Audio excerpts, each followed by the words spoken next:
Jadi sekarang ada opsi Apa pembiayaan tuh opsinya, Bang? IKN. Yaitu apa? Crowdfunding. Wah, bahasa kerennya tuh. Oh, bahasa kampungnya patungan. Masyarakat diminta patungan Aduh, makin parah. buat membiayai IKN. Wah, Bahaya nih. otak didengkul. Dulu pertama gadang-gadang IKN bilang katanya tidak akan membebani keuangan negara. Ya. Akan didapat dananya dari investor. Begitu nyari investor susah, berubah pikirannya. Ya. Pakai APBN 20%. Wah, jadi 20% dari total pembiayaan IKN ngambil dari APBN. Wah. Masih kagak bisa juga, kagak cukup. Ngarepin investor yang kagak kunjung datang. Iya. Semua investor Kagak cukup menolak. juga 20% ngambil dari APBN. Nah, sekarang masyarakat diminta patungan. Otak didengkul. Sudah proyeknya kagak manfaat buat rakyat, ya nggak? Rakyat nggak butuh pindah ibu kota negara, nggak butuh rakyat. Yang butuh pindah ibu kota negara lu doang, para pejabat. Kalian doang, woi, para pemimpin yang butuh ibu kota pindah. Rakyat nggak butuh ibu kota pindah. Ngapain ibu kota pindah? Buang-buang duit sampai ratusan triliun. Mendingan dananya dipakai buat mensejahterakan rakyat. Subsidi betul. pendidikan. Sekarang mahasiswa lagi pada menjerit.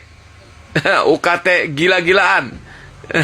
Ya, subsidi BBM biar biaya kebutuhan beban hidup masyarakat tuh tidak mahal. Begitu dong. Ya, subsidi dicabut-cabutin. Buat proyek-proyek kagak penting. Ya kan? Betul nggak? Kami ini rakyat kecil. Ya, jangan kalian bodoh-bodohi terus. Ya, pakai mau minta patungan lagi. Aduh, IKN cuman buat kalian doang, para pejabat, manfaatnya nggak ada buat masyarakatnya. Ada masyarakat tuh dirugikan. Berapa banyak itu masyarakat digusur karena proyek IKN. Betul nggak? Subhanallah. Semoga kalian para pejabat diberi hidayah, ya. Amin, amin. Supaya sayang sama rakyat. Ya, kasihan rakyat, ya. Kalian bikin kebijakan cuma disengsarakan aja rakyat. Ya. Sekarang anak-anak kita kesulitan untuk mengenyam pendidikan tinggi. Subhanallah. Ya, rakyat ini memang mungkin maunya kalian rakyat ini bodoh terus, ya. Mungkin maunya kalian rakyat ini susah terus, ya. Na'udzubillahi min dzalik, ya. Semoga Allah Subhanahu wa taala berikan kalian hidayah dan taufik agar sayang kepada rakyat. Salam perubahan. Percaya atau tidak, sebenarnya terbongkarnya kasus korupsi tambang timah sebesar 271 triliun tersebut hanyalah permainan penguasa. Kalau terbongkarnya sebelum pemilu, permainan tidak akan pernah seru. Makanya mereka disandra untuk digunakan jasanya. Makanya pemilu kali ini adalah pemilu paling brutal. Hujan uang. Banyak tokoh, terutama para tokoh ulama. Kalian pasti sudah paham, dulunya gimana, sekarang gimana. Dan kekuatan uang koruptor tersebut digunakan untuk menumbangkan paslon lain. Karena kalau paslon lain, terutama Pak Ganjar yang menjadi presiden, mereka bakal dikirim ke Nusa Kambangan. Tapi kalau paslon yang didukung yang menang, biarpun terbongkar, saya pastikan hukuman mereka tidak lebih dari 5 tahun. Dan mereka biarpun di penjara juga dikasih fasilitas. Karena sudah berjasa membantu memenangkan. Percaya tidak percaya, kalian lihat nanti faktanya. ada nggak yang bakal dihukum lebih dari 5 tahun? Padahal melakukan korupsi terbesar, 271 triliun.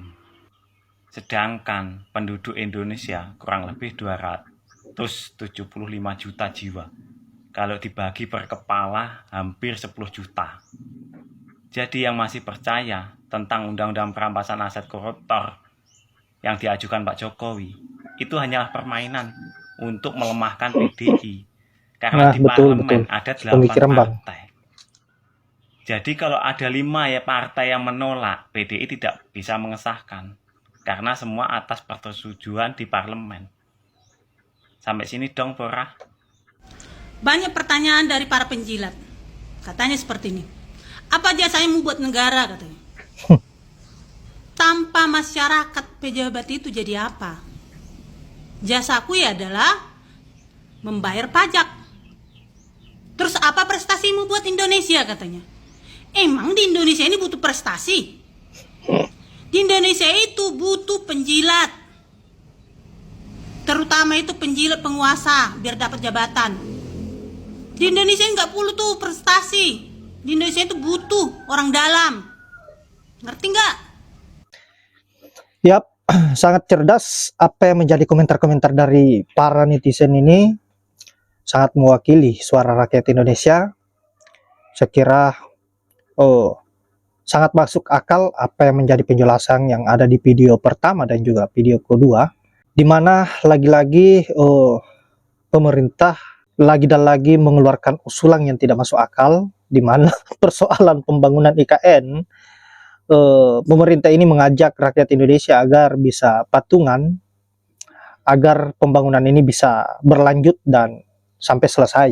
Saya kira rakyat memang betul-betul dibuat chaos oleh para pemerintah yang hanya berpikir persoalan kehidupan mewahnya, keuntungan pribadinya, sampai-sampai apa yang ingin dia diami, yaitu istana IKN, rakyat pun dibuat kerepotan. Yang menikmati siapa dan yang membiayai siapa? Seharusnya yang bertanggung jawab dan yang membiayai persoalan pembangunan IKN ini kalian-kalian saja yang akan tinggal di sana. Baik itu menteri-menteri kalian ataupun calon presiden yang bernama Prabowo dan Gibran. Karena yang akan menikmati ke depannya adalah mereka, bukan kita sebagai rakyat. Bahkan rakyat digusur dari area itu. Dan pada akhirnya mereka meminta agar rakyat patungan supaya bangunan IKN ini bisa berlanjut dan bisa rampung. Karena tidak ada lagi cara mereka untuk bagaimana agar apa yang menjadi istananya ke depan bisa selesai, karena beberapa kali ditolak oleh investor-investor asing dan pada akhirnya mereka akan menjadi beban lagi bagi rakyat Indonesia. Saya kira ini sangat berbahaya. Nah, kemudian yang di video kedua tadi, saya kira sangat sepakat dengan apa yang dikatakan oleh Abang tadi ini. Saya sangat cerdas apa yang menjadi penyampaiannya, bahwa kasus korupsi 271T ini adalah sebuah pengalihan isu dari Pak Jokowi, sebuah skenario yang dibuat oleh Pak Jokowi agar kita sebagai rakyat Indonesia tidak lagi fokus dengan anggaran bansos yang digelontorkan oleh Pak Jokowi senilai 400 triliun lebih, dan juga kasus-kasus kecurangan yang dia lakukan. Saya kira Pak Jokowi ini memang licik dan wajib jika rakyatnya melawan hari ini. Baiklah, saya kira hanya itu. Terima kasih buat para netizen yang selalu bersuara lantang, yang selalu bersuara lantang demi sebuah kebenaran dan keadilan, demi kembalinya hak-hak rakyat Indonesia. Dan semoga kalian sehat selalu dan jangan pernah berhenti untuk menyuarakan kebenaran. Saya akhiri dengan ucapan wallahul muwaffiq ila aqwamit thoriq. Assalamualaikum warahmatullahi wabarakatuh.